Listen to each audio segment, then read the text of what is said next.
I am writing about this book right here, or rather, I wrote the book about Catholicism and about the Catholicism that doesn't exist now, but hopefully will in the perhaps distant future or perhaps the closer future than I even suspect.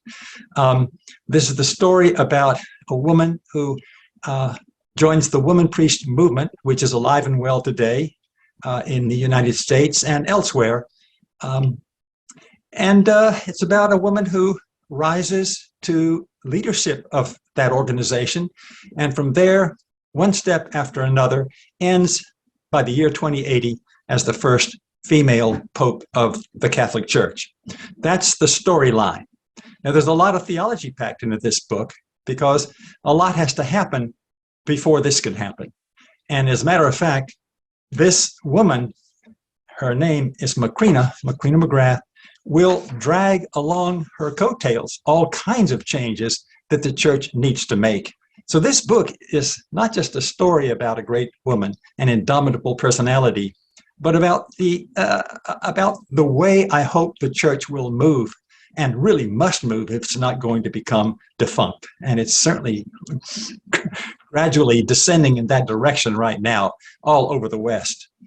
It's interesting that so few people are here. I predicted that. I was pretty sure that would be happening because most people have simply given up on the Catholic Church. Most people who are interested in what we're interested in have simply moved on. Most of me has moved on.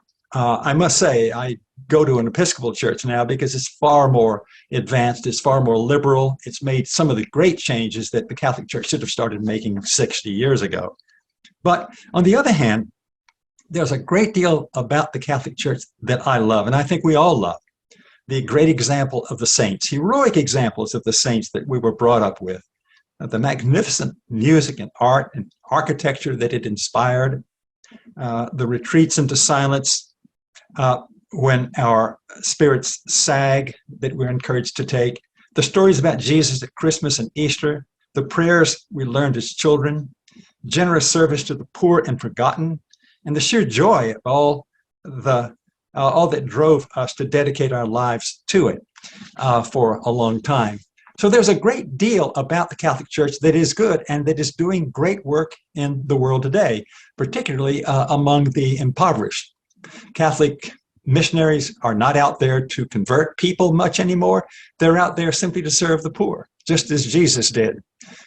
So that's something that I find inspiring. It's very different from what evangelical Christian missionaries are doing. There's the assumption by Roman Catholics today that basically other religions do their work.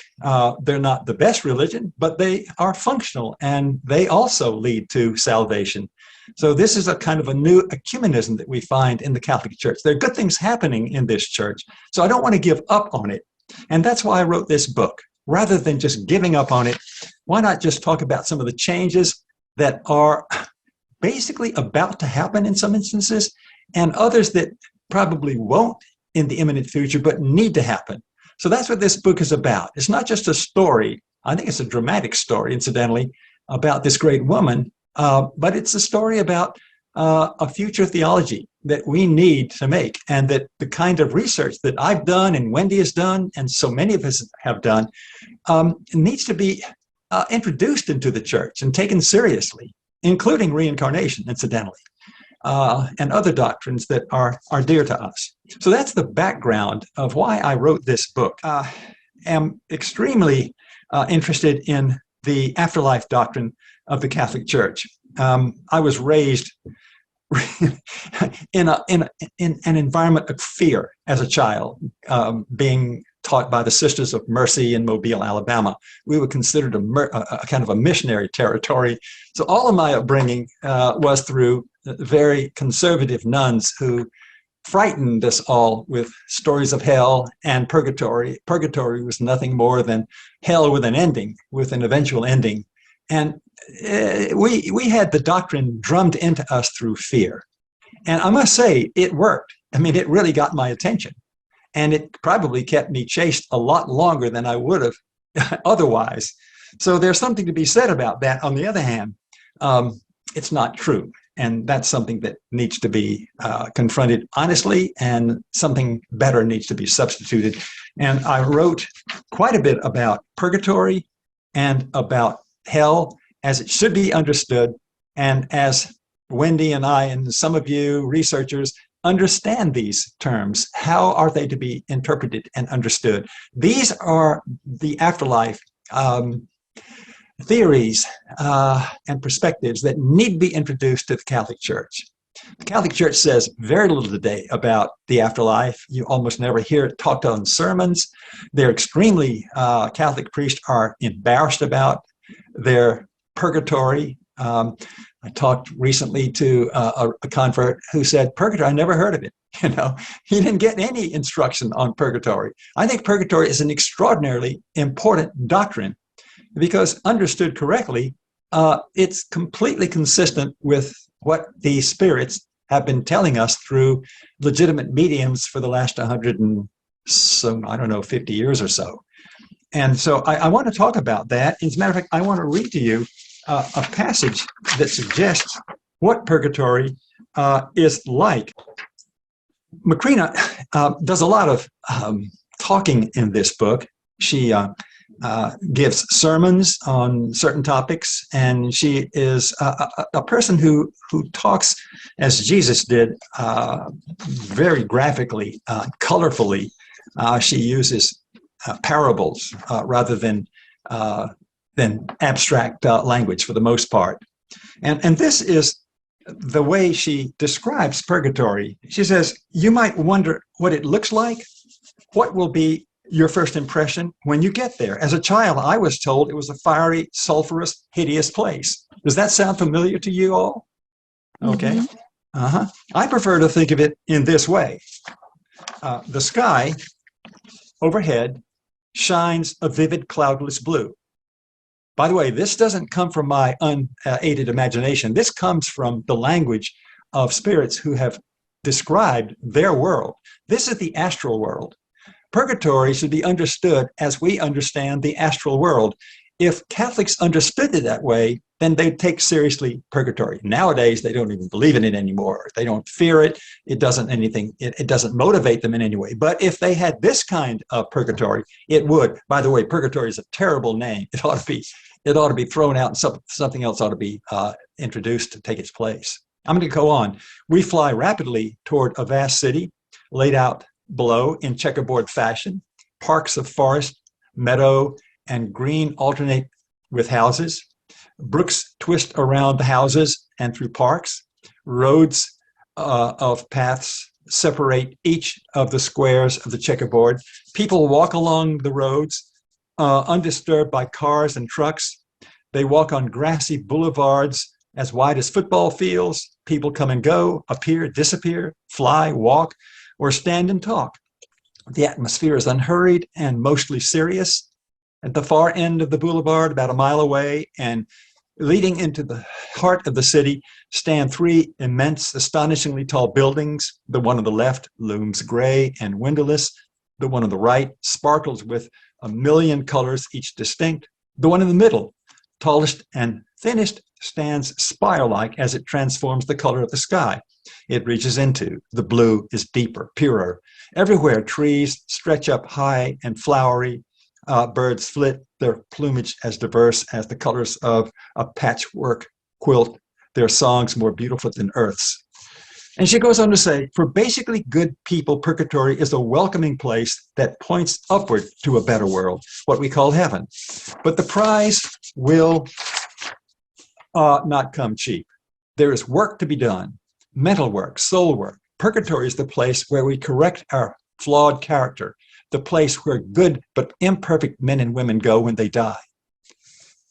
So does that sound, Wendy, something like you and your dear husband have written about when you describe what the next world is going to be like when we die?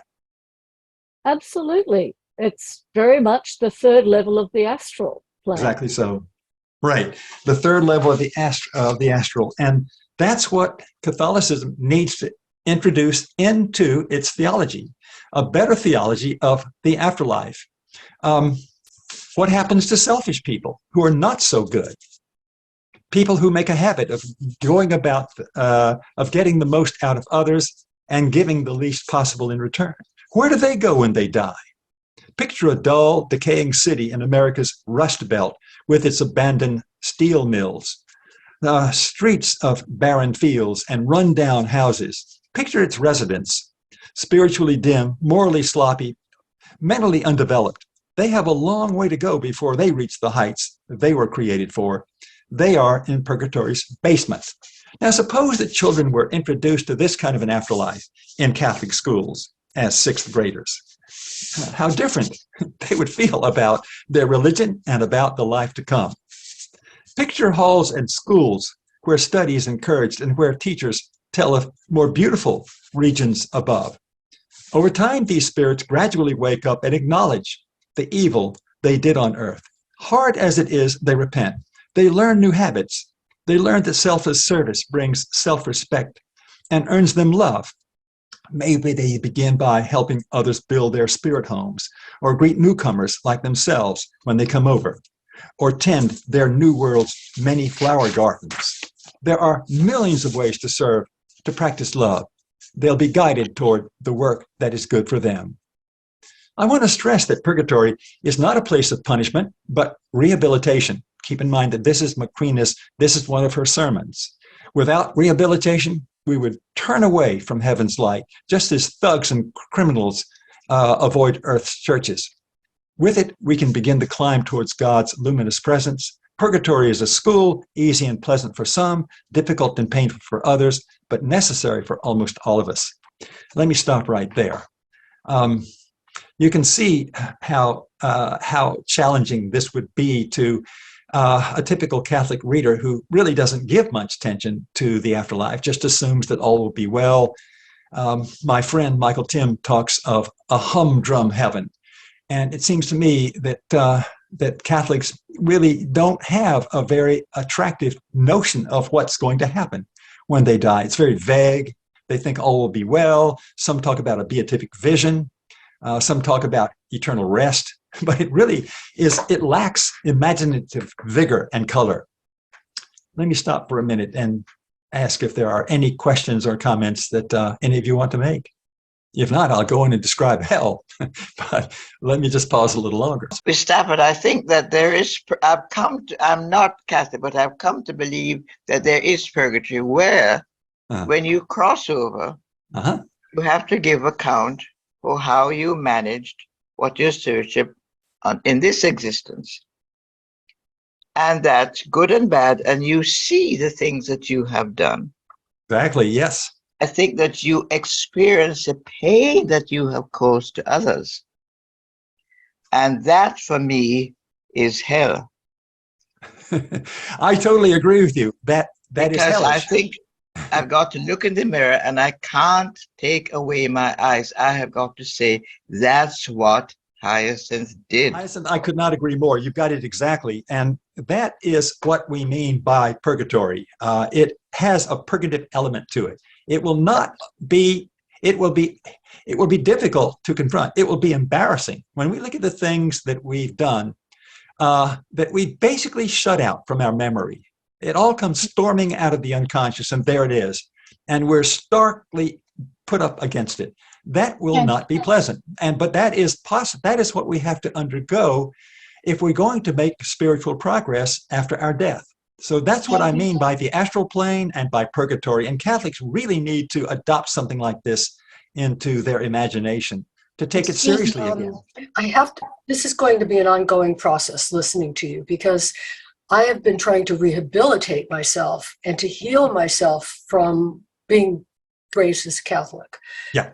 And all the damage. So when you said, one of the sentences you said was, imagine how a Catholic will feel hearing this when they haven't encountered and thought about the afterlife or astral reality. Right. I want to say to you, in all respect, imagine how a person who's trying to heal from decades and from a very young age, afflictions, and still working on it, hears that purgatory exists And granted, the word is pretty bad, but it's unfortunate. Really, it's a very unfortunate word. Really difficult because for me, my brain is just hitting the sides of my skull as you Okay. speak, because I can see the possibility of opening, but it's difficult to imagine more judgment and that there's heaven. And I can,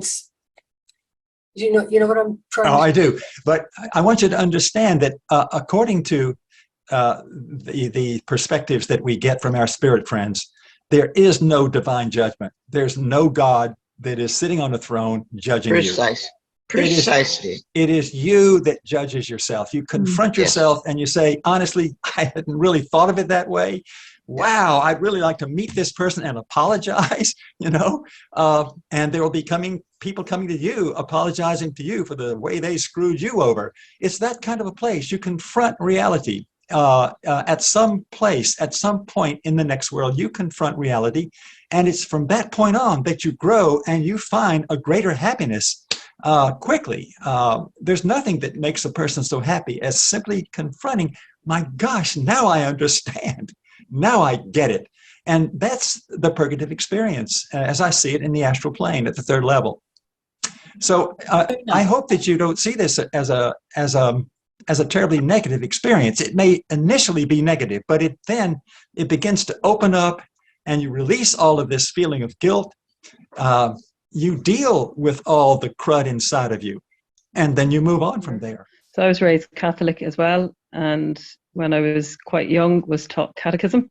Yes. And the version of purgatory that I was taught was kind of like a holding cell, like a jail cell, a holding cell, that exactly. kind of concept. Right. So what you're saying is quite obviously I completely rejected that concept quite a long time ago, but I hadn't considered what you're saying about astral cities as being a form of purgatory. I can see it, but I hadn't considered it. In my head, I was like, yeah, no, purgatory doesn't exist. Right. No. I think the word is turning you off, but if we were to call it the good land, okay, or something like that, just give it a new name, then this reaction that you have, this understandable reaction and rejection, would not jump out and prevent you from seeing a much more plausible, happier version of our state soon after death. Yeah, we can. For sure. You see, it definitely beats the holding cell. It really does, and all of that is just totally wrong. And we were just bombarded with it as children growing up. And I had to reject the whole religion when I was 25 years old just to get it out of my system. And now what I've tried to do is to refurbish it and basically salvage it from complete decay and disappearance, because it has many good things about it. It's doing great work in many places, and there are many beautiful things about it. My gosh, I mean, if you're a lover of classical music and Mozart, all of these great musicians are creating these masses. There's just so much beauty that's come from this religion, paradoxically, I might add. But there it is. And so if we can salvage it somehow, and that's what I hope to do, and I mean to tell you that it's going to need radical work to be minimally salvageable for my needs. Minimally, okay? But that's what I've written about. And by the end of the book, if you proceed to the end, you'll see, oh, so this is what Catholicism could be like, and what Stafford Betty hopes it will be like by the year 2080. And a key to it is letting women run the place, getting the men out of the Vatican, or at least, equaling the number, and putting a woman pope. And I think all of that will help enormously. So anyway, Una, thank you very much for your comments. I can totally relate to where you're coming from. I will get to hell in just a moment. But first of all, purgatory is really something to deal with, first of all. How did you get to 2080? Can you just give us a little synopsis of that? Right. My sense is, first of all, we were all enormously surprised when the Berlin Wall fell. Nobody saw that coming. It happened unimaginably early from what we imagined. Okay. And my sense is that's what's going to happen when women are finally allowed to become priests, they're not even allowed to become deacons at this point. Can you imagine that? Not even deacons, but priests, bishops, cardinals, and then once a cardinal, anything can happen. So if a woman becomes a cardinal, and I think that's inevitable, it's a matter of how powerful she is. I think by that time, the men will be embarrassed not to support a woman who really shows an enormous capacity for leadership and for charisma. I see this happening easily by 2080. All it takes is for the church to break down and say, okay, we're going to ordain women. And I think that could happen in the next 5 years. That is really going to come fast. There is a tremendous pressure on the Catholic Church to reverse its rejection of women. I mean, it's embarrassing to more and more cardinals and bishops. I mean, they're not in the majority at this point, unfortunately, but it's coming. The women are pressing hard, and the movement called Womanpriest. I mean, all of these women are doing great work, and they've all been excommunicated. They're all being sent to hell, and that just seems ridiculous to so many Catholics and to so many, and to the whole world. It seems absurd that the church would ostracize these wonderful women who are trying to heal the church, even though they've been excommunicated by that church. They say, look, you've excommunicated me, but I don't excommunicate you. I'm working for you. I'm working for your parishes. You don't have enough priests, okay? We're supplying a need in certain parishes that are open to women. This is great stuff, and it's going to have a dramatic effect, I think, fairly early. And so I think 2080 is a time that is sort of in the middle. It could easily happen later, but I think it could happen by 2065 also. It's very simple. I like your idea of women's being in charge of things. And it was a Dane that suddenly stood up in a research laboratory in the year 2000 and said, I know how to fix all the problems in the world. So this, of course, caught our attention because he didn't often make speeches like this. Right. And he said it should be grandmothers only to be elected posts. Wherever elections are held, only grandmothers that can prove it by showing grandchildren, proven grandchildren, they should be the ones that are allowed to go for elected posts. And why would that solve all the problems? Because they don't like their grandchildren getting killed. That's right. Nothing. That is and so that's the true. simplest one, and it was a wonderful statement, and that's all I want to say. So I think this is a fascinating discussion, but I'm curious, do you think that any kind of priesthood, whether run by men or women, and basically organized religion in general, can it survive without the belief that you need an intermediary between yourself and whatever your concept of God is? One of the things that caused me to leave religion was that sort of loss of a belief that I needed someone between myself and God. Sally, you would love this book. You would love this woman because she talks exactly that way. For her, God is undefinable. God is vast. She does believe that God is in some sense personal, but uniquely and of course infinitely personal, and that we are in some sense made in God's image. But she sees God, incidentally, as not the Father, but the Father-Mother. In other words, these two personas are equally present. She thinks the Trinity simply needs to be redone. That's how radical she is. Okay, now, for her, all of her prayers go to intermediaries, just as you're saying, and so do mine.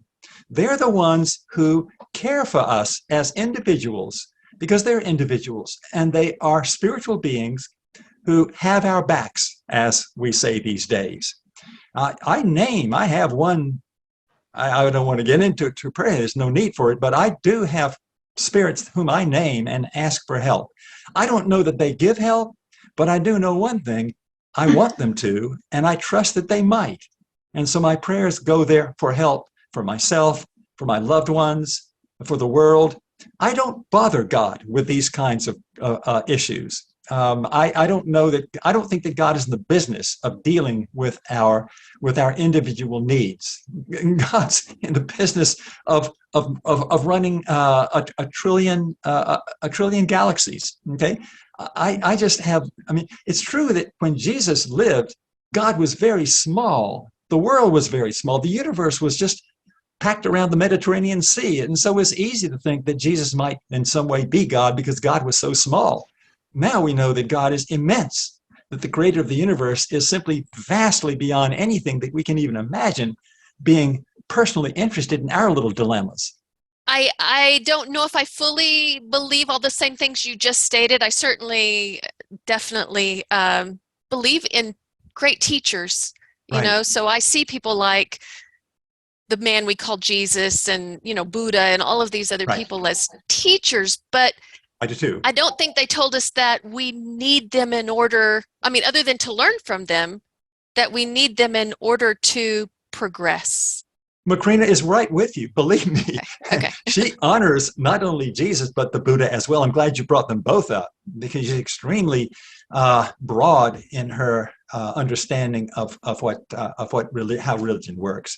She is certainly a Christian, but she's a Christian because she was born Christian, because that works for her. But she knows that if she'd been born Hindu, then she'd be a happy Hindu.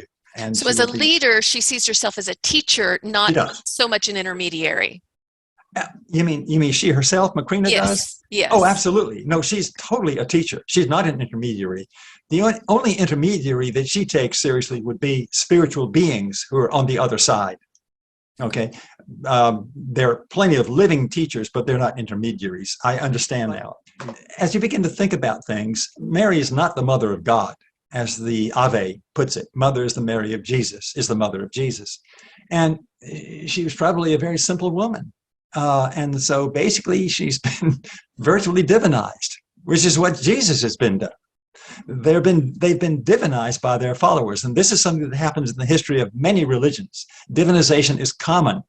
So we shouldn't be at all surprised that Jesus has been divinized and equated with the creation of the entire universe. He is the co-creator of the entire universe. This is the way some Catholics still think of Jesus, a preposterous thing. But you get used to anything, you can think anything. This is what I want to say about the Trinity. Okay, Macrina insists that her Trinity will have God the Mother, God the Father, and God the universe. For her, the universe is God's body. And Jesus is one of these high points in that creation, not for any other planet but our own. Jesus is a great teacher. He is an intermediary. He is a teacher and an intermediary, and we use him as such, and that's wonderful. But let's not confuse this man, this great man, with something that is truly divine in the highest sense. And how is the Catholic Church going to address that when it is so hierarchical and so dogmatical?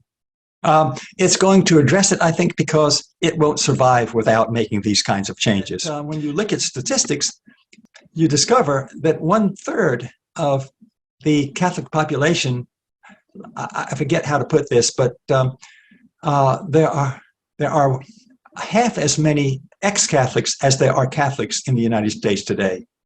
And the young people are simply not practicing the faith of parents.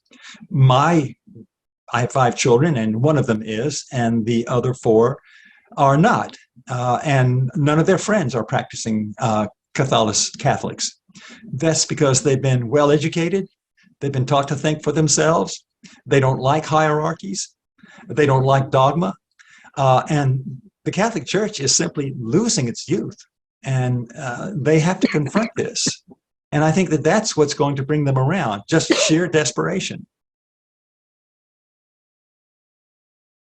I don't know how you feel about that, but I also follow what's going on from reading the National Catholic Reporter, and I know that women are up in arms about their treatment. They're powerful. It's becoming a powerful front, and I think that they will be changing the church from below, not from above. Thank you very much. Thank you. Hi, Stafford. Nice to see you again. Looking forward to reading the book. So, I just had a quick statement. I think that the Catholic Church has to move away from fear-based doctrine to really capture people. I think that is one of their biggest fallacies. So I agree totally. The Episcopal Church has done this rather impressively over the last 50 years. Women were ordained back in the 70s. The head of the Episcopal Church has been a woman. There have been gay bishops. All kinds of progressive agendas have been.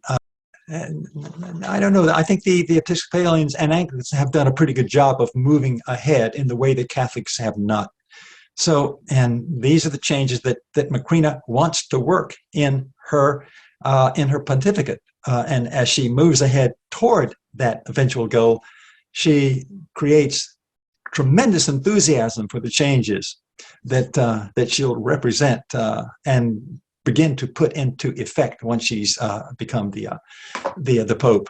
By the way, I will not tell you how that book ends. I'll tell you only that it gets to that you will know that she is elected, but it keeps on going from there. And what she has to deal with is as interesting as what led up to it.